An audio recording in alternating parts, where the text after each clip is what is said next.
देख रहे हैं नेटवर्क 33 राजकुमार के साथ। तो चलिए बढ़ते हैं आज की कहानी की ओर। दोस्तों, ये उन दोनों की बात है जब मैं उड़द की खेती की रखवाली करने के लिए जा रहा था। मैं खेत की तरफ जा ही रहा था कि तभी मेरे दोस्त संजय का फ़ोन आ गया। तो मैंने फ़ोन उठाया तो उसने कहा कि कल चल रहे हो ना प्रयागराज। फिर मैंने कहा कि नहीं भाई, मैं नहीं जा सकता, मुझे घर पर कुछ काम है, घर से एक हफ्ते तक मैं कहीं नहीं जा सकता।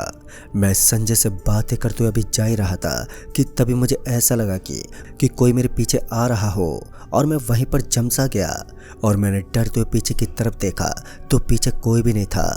फिर मैंने चारों तरफ घूमकर देखा तो वहाँ पर कोई था ही नहीं और अब संजय फ़ोन पर हेलो हेलो किए ही जा रहा था। फिर मैंने संजय से कहा कि हाँ भाई। तो संजय ने कहा कि कहाँ पर गायब हो गए थे? मैं हेलो हेलो किए जा रहा हूँ पर तुम्हारा कोई जवाब ही नहीं आ रहा है, कुछ काम में लगे थे क्या? अभी मैं बात ही कर रहा था कि तभी सामने चरी के खेत के अंदर से सनसनाहट की आवाज़ आई और ऐसा लग रहा था कि कोई चरी के अंदर नाच रहा हो। ये सब देखकर मैं बहुत ही ज़्यादा डर गया और मैं वहीं पर रुक गया। डर की वजह से मेरे लफ्ज़ नहीं निकल रहे थे। फिर संजय ने फ़ोन काट दिया और अभी मेरी नज़रें उस खेत की तरफ ही थी कि तभी उस खेत के अंदर से किसी के आने की आहट आई तो मेरे दिल की धड़कनें अब और भी तेज हो गई थी। जब वो सामने निकल कर आया तो मैंने देखा कि ये तो एक कुत्ता है, जिसे देखकर मेरी जान में जान आई। फिर मैंने सोचा कि मैं तो यूं ही खामखा डर रहा था, शायद ये सब मेरा वहम था। फिर मैं खेत की तरफ जाने लगा और जब मैं खेत में पहुंचा तो मैंने देखा कि खेत में बहुत सारी नीलगाय खड़ी थी। फिर मैं खेत में जाकर उन सभी को भगाने लगा और उन सभी को भगाकर मैं अपनी मचान की खाट पर आकर लेट गया और मैंने अपनी घड़ी में समय देखा तो अभी रात के 10 बज रहे थे और इसी बीच मेरी आंख लग गई और जब मेरी आंख खुली तो मैंने घड़ी में समय देखा तो अब रात के 1 बज रहे थे। तभी मेरी नज़र खेत की तरफ गई तो मैंने देखा कि खेत के पिछले वाले भाग में कोई था पर रात के अंधेरे की वजह से कुछ साफ साफ दिखाई नहीं दे रहा था। फिर मैंने सोचा कि शायद खेत में कोई जानवर पड़ा है। फिर मैं उसे देखकर मचान से नीचे उतर ही रहा था कि तभी अचानक से नीचे एक काली बिल्ली आ गई और वो बिल्ली बहुत ही अजीब तरह की दिख रही थी, जिसे देखकर मैं वहीं पर ठप हो गया और मेरे दिल की धड़कनें अब बहुत ही ज़्यादा तेज हो गई थी। फिर मैं उस बिल्ली को भगाने की कोशिश करने लगा पर वो बिल्ली मेरी तरफ ही देखे जा रही थी। वो मुझे ऐसे देख रही थी जैसे कि मुझ पर वो हमला करने वाली हो। फिर से मैंने उस बिल्ली को भगाया तो वो बिल्ली वहाँ से चली गई। तो फिर मैं अपनी लाठी को लेकर नीचे उतरा और उस खेत की तरफ जाने लगा। जब मैं खेत के पिछले भाग पर पहुँचा तो वहाँ पर कोई नहीं था पर रात के अंधेरे में मुझे कुछ साफ साफ दिखाई नहीं दे रहा था। फिर मैं उसके पास जाने लगा और आवाज़ देते हुए उसकी तरफ ही जा रहा था कि तभी मैंने देखा कि वो एक औरत थी। जैसे मैं उस औरत के पास जा रहा था तो वो औरत उतना ही दूर जा रही थी। मैं उसका पीछा करते करते एक खजूर के पेड़ के पास पहुंच गया और उस पेड़ के पास पहुंचते ही वो औरत गायब हो गई। उसे गायब हुआ देखकर मैं थोड़ा हैरान हो गया कि आखिर वो औरत कहां पर गायब हो गई। फिर मैंने जैसे पीछे मुड़कर देखा तो वो औरत मेरे सामने ही थी, जिसे देखकर मेरे हाथ पर कांप रहे थे और उस औरत की शक्ल इतनी भयानक थी कि मैं वहीं पर जमसा गया और उसके साथ वो बिल्ली भी और कुत्ता भी था। तभी उस औरत ने मेरा गला पकड़ लिया तो मैं ज़ोर से चिल्लाया और उसे एक तेज चीख के साथ अचानक ही मेरी आंख खुली तो उस वक्त आसमान बादलों से घिरा हुआ था और पिंटू मुझे आवाज़ दे रहा था, अरे भाई उठ जा, सुबह हो गई। फिर मैंने देखा कि मैं मचान के खाट पर था और अभी भी मेरे हाथ पर कांप रहे थे। तभी पिंटू आवाज़ देते बोला, अरे सुरेश भाई उठ जाओ, सुबह के 6 बज गए हैं। पर ये मुझे समझ में नहीं आ रहा था कि ये मेरा सपना था या फिर हकीकत, क्योंकि पहले ऐसा कभी हुआ ही नहीं था। फिर मैं मचान के खाट से नीचे उतर कर आया तो पिंटू ने कहा कि आज तो तुम बहुत गहरी नींद में थे, कितनी बार मैंने आवाज़ दी पर तुम्हारा कोई जवाब ही नहीं आया। फिर जैसे मैं घर जा रहा था कि तभी तुम एकदम से उठ गए। फिर मैंने सोचा कि पिंटू को मैं ये बात बता देता हूँ। अभी मैं यही सोच रहा था कि तभी पिंटू ने कहा कि बहुत घबराए हुए हो, कोई बुरा सपना देख लिया है क्या? जिस पर मैंने पिंटू से कहा कि नहीं यार, ऐसा कुछ भी नहीं है। तभी पिंटू ने कहा कि कल से मैं भी खेत की रखवाली करने के लिए आ रहा हूँ। और फिर हम दोनों बातें करते हुए घर वापस आ गए। घर पहुंचकर मैंने सोचा कि दादी को ये बात बता देता हूँ। फिर मैंने सोचा कि अभी दादी ये बात सुनकर हैरान हो जाएगी, लिहाजा मैंने दादी को ये बात नहीं बताई। तभी मेरे बहन आवाज़ देते हुए बोली, भैया आ जाओ, चाय पी लो। और बहन की आवाज़ सुनते ही मैं चाय पीने लग गया। और इसी तरह पूरा दिन बीत गया और मैं खाना खाकर खेत में अभी जाने ही वाला था कि तभी पिंटू आ गया। तो पिंटू ने कहा कि चल रहे हो खेत में? फिर मैंने पिंटू से कहा कि बस चल रहा हूँ। लिहाजन हम दोनों खेत की तरफ जाने लगे और जब हम दोनों खेत की ओर जा ही रहे थे कि तभी पिंटू के मोबाइल पर फ़ोन आ गया और पिंटू फ़ोन पर बात करने लगा और मैं पिंटू के साथ ही जा रहा था कि तभी मुझे वो कुत्ता फिर से दिखाई दिया जिसे मैंने कल रात को देखा था। उस कुत्ते को देखकर अब मैं बहुत ही ज़्यादा डर गया। मैं पिंटू को बताने ही वाला था कि तभी वो कुत्ता वहाँ से गायब हो गया और ये देखकर मैं थमसा गया। तभी पिंटू का फ़ोन कट गया और मैं वहीं पर खड़ा हो गया। तो पिंटू ने कहा, अरे भाई क्या हुआ जो तुम वहाँ पर खड़े हो गए? फिर पिंटू मेरे पास लौट कर आया तो मुझे घबराया हुआ देखकर पिंटू ने कहा, हाँ भाई क्या हुआ? तो पिंटू को मैंने सारी बात बताई। तो पिंटू ने कहा कि ऐसा कुछ नहीं होता यार, ये सब तुम्हारा वहम है। तभी पिंटू ने कहा कि तुमने शायद कोई सपना देखा था। फिर मैंने कहा कि जो अभी उस कुत्ते को देखा क्या वो भी सपना ही था? तभी पिंटू बोला, पर यार मुझे तो यहाँ पर कोई कुत्ता दिखाई नहीं दिया, वो सब तुम्हारा वहम है। तुमने जो सपना देखा है उसी में तुम्हारा दिमाग घूम रहा है और कुछ नहीं है। फिर हम दोनों आपस में बात करते हुए खेत में आ गए। फिर मैंने पिंटू से कहा कि तू भी मेरे साथ इसी मचान पर लेट जा। तो पिंटू ने कहा कि ठीक है, हम दोनों साथ ही लेट जाते हैं। फिर हम दोनों उसी मचान पर लेट गए और फिर कुछ ही देर के बाद पिंटू सो गया, पर मुझे नींद ही नहीं आ रही थी। अब रात के 12 बज गए थे और मैं खेत की तरफ मुंह करके लेटा था। तभी मेरी नज़र खेत में खड़ी एक औरत पर गई जिसे देखकर मैं बहुत ही ज़्यादा डर गया और मैंने पिंटू को उठाते हुए कहा, पिंटू वो देख, खेत में कोई औरत खड़ी है। पर पिंटू उठ ही नहीं रहा था। फिर मैंने पिंटू को झंझोरते हुए उठाया तो पिंटू ने कहा कि क्या हुआ भाई? तो मैंने पिंटू को हाथ दिखाते हुए कहा, वो यार खेत में कोई औरत खड़ी है। जिस पर पिंटू ने कहा कि इतनी रात को ये कौन औरत है जो खेत में खड़ी है? फिर मैंने सोचा कि कहीं ये वो औरत तो नहीं जिसे कल सपने में देखा था।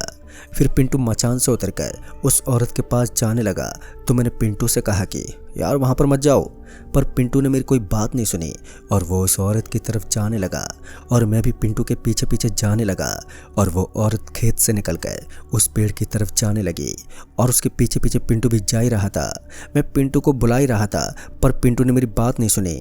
जब वो औरत उस पेड़ के आगे गई तो वो औरत वहाँ से गायब हो गई। तभी उसके पीछे पीछे पिंटू भी उस पेड़ को पार करने के बाद अब वो भी गायब हो गया था। उसे गायब हुआ देखकर अब मैं बहुत ही ज़्यादा डर गया। जब मैं उस पेड़ के पास गया तो उस पेड़ के पास एक दरवाज़ा था और उस दरवाजे को देखकर मैं शॉक में आ गया कि पहले तो यहाँ पर कोई दरवाज़ा नहीं था, तो ये दरवाज़ा कहाँ से आ गया? और उस दरवाजे के अंदर पिंटू जाता हुआ दिखाई दे रहा था। फिर मैं भी बिना सोचे समझे उस दरवाजे के अंदर गया। तो जब मैं उस दरवाजे के अंदर गया तो मैंने देखा कि वहाँ पर एक कब्रिस्तान था जिसे देखकर मेरे होश ही उड़ गए। फिर मैंने पीछे मुड़कर देखा तो वो दरवाज़ा भी अब गायब हो गया था और ये सब देखकर तो मैं बहुत ही ज़्यादा डर गया कि अभी तो वो दरवाज़ा यहीं पर था, तो फिर वो दरवाज़ा कहाँ गायब हो गया? और अब वहाँ पर चारों तरफ कब्र ही कब्र थी और अब मुझे कुछ भी समझ में नहीं आ रहा था कि आखिर मैं किस जगह पर आ गया हूँ और अब पिंटू भी कहीं दिखाई नहीं दे रहा था। फिर मैं वहाँ से निकलने के लिए आगे की तरफ जाने लगा। मैं अभी आगे बढ़ ही रहा था कि तभी मैंने देखा कि कब्र के अंदर से एक औरत निकल रही थी जिसे देखकर मैं बहुत ही ज़्यादा डर गया और वहीं पर कँपकँपाने लगा। तभी मैं वहीं पेड़ के पास छिप गया और देखते ही देखते उन कब्र में से सभी आत्माएं निकलने लगी और वो सभी आत्माएं वहाँ से कहीं पर जा रही थी। मैं अभी यही सोच रहा था कि मैं यहाँ से कैसे निकलूँ। फिर मैं उन सभी के पीछे जाने लगा और मैं अब जा ही रहा था कि तभी मुझे पिंटू दिखाई दिया। तो मैं उसके पास गया तो मैंने देखा कि उसकी आंखें काली हो गई हैं और साथ ही वो बहुत ही अजीब तरह की हरकतें कर रहा था। मैं अभी पिंटू को कुछ बोल ही रहा था पर मुझे ऐसा लग रहा था कि वो मेरी बात को सुन ही नहीं रहा है। तभी एकदम से उसने मेरा गला पकड़ लिया, पर मैंने पिंटू से अपना गला छुड़ाने की बहुत ही कोशिश की पर पिंटू मेरा गला छोड़ ही नहीं रहा था। तभी एक छोटा सा बच्चा वहाँ पर हवा में उड़ते हुए आया और पिंटू का हाथ मेरे गले से हटाकर एकदम से छुड़ा दिया। तो मेरी जान में जान आई और पिंटू को उस बच्चे ने एक कब्र के अंदर बंद कर दिया। उस बच्चे को देखकर मुझे बहुत डर लग रहा था कि यह मुझे भी ना इस कब्र के अंदर बंद कर दे, पर उस बच्चे ने मुझे कुछ भी नहीं किया। फिर वो मेरे पास आया तो मैं पीछे की तरफ हटने लगा। तभी उस बच्चे ने कहा कि डरो मत, मैं तुम्हें कुछ नहीं करूँगा। तभी वो बच्चा अपने असली रूप में आ गया, जिसे देखकर मैं हैरान हो गया कि ये तो मेरा ही ताऊ का लड़का है जो 2 साल पहले गांव से लापता हो गया था। तभी उस बच्चे ने बताया कि मैं दोपहर में खजूर के पेड़ के पास खजूर खाने के लिए आया था, तो उस चुड़ैल ने मुझे पकड़कर यहाँ पर मेरी बलि दे दी। दोस्तों, ये सुनकर मुझे दुख तो बहुत हुआ, पर मैंने भी उसे अपनी सारी बात बताई तो उसने कहा कि तुम्हारे हाथ की एक उंगली कटी है, नहीं तो वो तुम्हारी भी बलि दे देती, जिस वजह से उसने तुम्हें छोड़कर पिंटू की बलि दे दी। अब तुम यहाँ पर आ गए हो तो शायद वो तुम्हें भी जिंदा ना छोड़े। फिर मैंने उस बच्चे से पूछा कि मैं यहाँ से बच के निकल सकता हूँ या नहीं, कि मेरा भी मरना निश्चित है। तो उस बच्चे ने बताया कि एक रास्ता है, पर वो बहुत ही खौफनाक रास्ता है, वहाँ तक पहुँचना बहुत ही मुश्किल है। तभी मैंने उस बच्चे से कहा कि कौन सा रास्ता है, बताओ मुझे। फिर उस बच्चे ने बताया कि जब वो चुड़ैल बलि दे रही होगी तो उसी वक्त वहाँ पे जाना होगा, तभी वो दरवाज़ा तुम्हें पीछे की ओर दिखाई देगा, और अगर उस दरवाजे तक तुम पहुँच गए तो यहाँ से निकल सकते हो। सिर्फ वही एक रास्ता है यहाँ से निकलने का, पर वहाँ पर पहुँचना बहुत ही मुश्किल है। जिस वक्त वो औरत बलि चढ़ा रही होगी तो वहाँ पर कुछ देर के लिए खामोशी पसर जाएगी और तुम वहाँ से निकल सकते हो।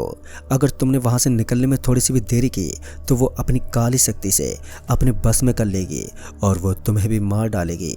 और अभी जो कब्र के अंदर से शैतान निकल रहे हैं, ये सभी वहीं पर जा रहे हैं। इतना बोलकर वो बच्चा वहाँ से गायब हो गया। तभी उस कब्र के अंदर से पिंटू निकला, तो उसे देखकर मैं बहुत ही ज़्यादा डर गया और पिंटू वहाँ से निकलकर आगे की तरफ जाने लगा। फिर मैंने सोचा कि शायद वो उसी बलि के स्थान पर जा रहा है। फिर मैं उसके पीछे पीछे जाने लगा। तभी पिंटू एक कब्र के अंदर चला गया और उस कब्र के पास 2 शैतान भी खड़े थे।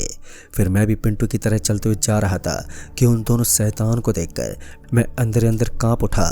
मैं कब्र के अंदर जैसे ही जाने वाला था कि तभी उस शैतान ने अपना सन निकाल के मेरे सामने रख दिया, जिसे देखकर मेरी चीख निकलने ही वाली थी, पर मैंने अपनी चीख को रोक लिया और मेरे दिल की धड़कनें काफ़ी तेज हो गईं।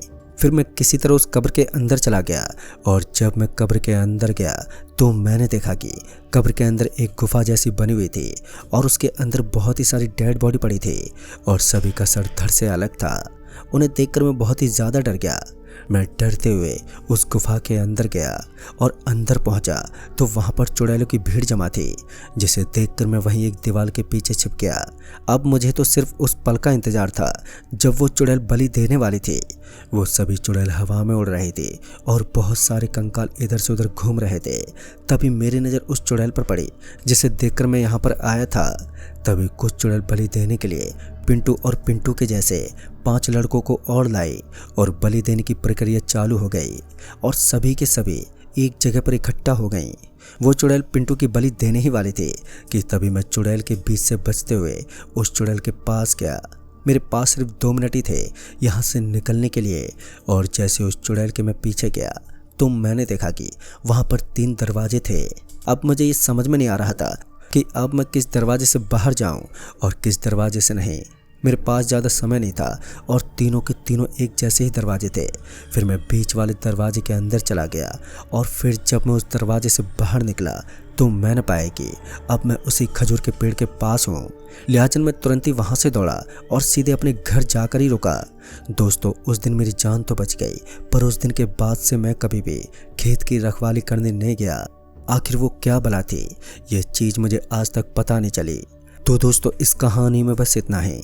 कहानी आपको पसंद आई हो तो वीडियो को लाइक शेयर ज़रूर कर दें और साथ ही हमें नीचे कमेंट बॉक्स में ज़रूर बताएं।